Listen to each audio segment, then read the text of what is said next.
আসসালামু আলাইকুম প্রিয় চাষি ভাইয়েরা সবাই কেমন আছেন? আশা করি সবাই ভালো আছেন। তো এটা হলো আমার ঢেঁড়সের জমি। তো এখানে ২ টা জাতের ঢেঁড়স লাগিয়েছিলাম।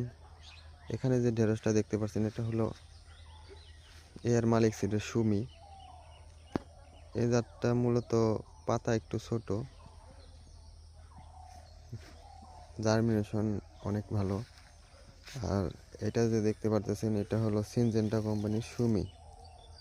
দুঃখিত, সিনজেন্টা কোম্পানির সতেজ। তো এটার পাতা অনেকটাই বড় বড় হয়। আর পাতার ভারে গাছগুলো দেখুন মাঝে মাঝে বাঁকা হয়ে গেছে। পরীক্ষামূলক ২ টা জাত লাগিয়েছি, দেখি কোন জাতটার ফলন ভালো। তো পরবর্তীতে ওই জাতটাই চাষ করা হবে।